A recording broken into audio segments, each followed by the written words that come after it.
So I'm going to briefly discuss OSPFv3 troubleshooting. As I've mentioned before, OSPFv3 troubleshooting is essentially the same, both conceptually and mechanically, as OSPFv2 troubleshooting.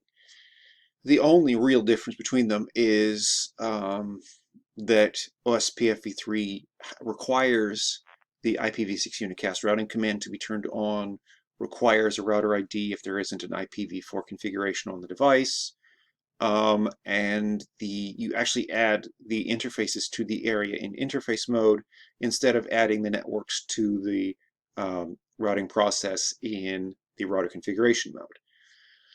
The commands are all the same. Show IPv6 protocols, show IPv6 OSPF neighbor, show IP OSPF interface, show IPv6 OSPF, show IPv6 OSPF database, interface brief, etc., etc., etc. You can look at the routing table, you can clear the process. So let's look at this one here. So in this case, it's not getting a route, not receiving a route from the R3 LAN cafe 3::/64. So the first place to go look for a missing route is the router that should have originated it. So you go there. You look at show IPv6 protocols, and you notice in the interfaces, serial 001 is in area 0. But the gigabit interface, gig 01, or gig 00 in this case, is not in any area. It's not 1, not 2, not 0, nothing.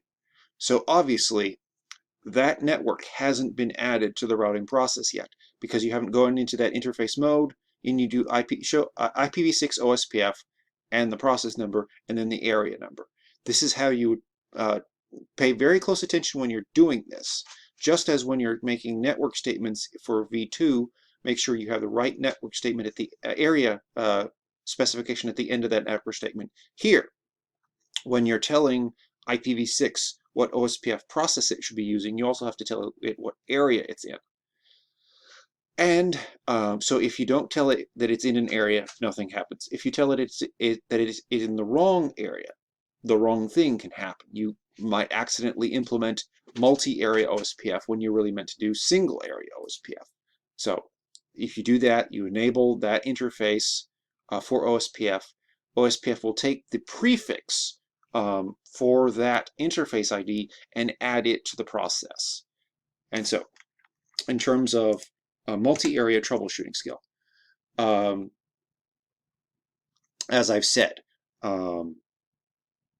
with multi-area OSPF, really and truly, your primary issue, your primary focus should actually be on the single area OSPF implementations. You have to understand the process. You have to understand how information flows within the areas, and then between.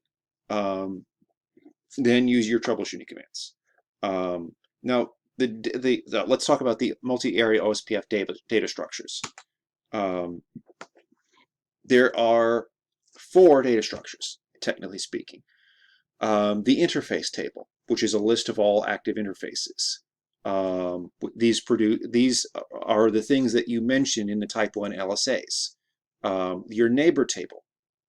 So on the basis of the interfaces that it is using, all the active ones, that is, if you have an interface that is configured with an IP address but then set passive, it's not showing up in the interface table.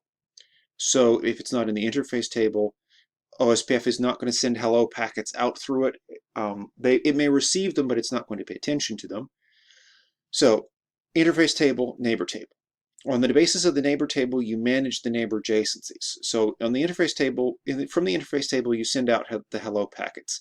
As the routers exchange those hello packets, they establish neighbor adjacency. That goes into the neighbor table. Those table entries are refreshed when every hello packet comes through. If the dead timer expires, it falls out of that table.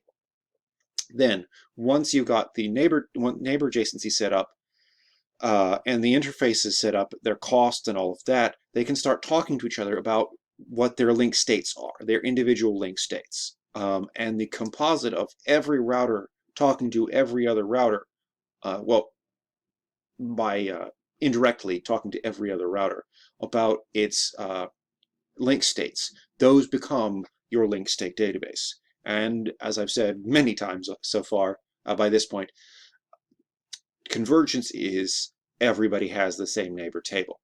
Sorry, the same LSDB. Sorry, not the same neighbor table. If everybody has the same neighbor table, they're all the same. That's literally impossible because they can't all be connected to each other unless you've got a full mesh, and that's just a mess.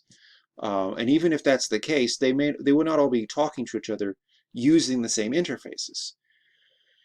So everybody has the link state database. That is convergence. And then from the link state database, the SPF algorithm takes the link state database, churns out an SPF tree. It figures out every possible route to every possible network, all their accumulated costs and so forth, and then picks the best one.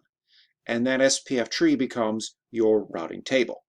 Once it knows the best route to any given location, it installs, and this is the word we use, it installs a route into the table. And this is true both for OSPFv2 for IPv4 and OSPFv3 for IPv6. The only thing that is left now from this chapter's lecture is the summary. I've already done that video. So go watch that if you haven't already. Thanks for watching.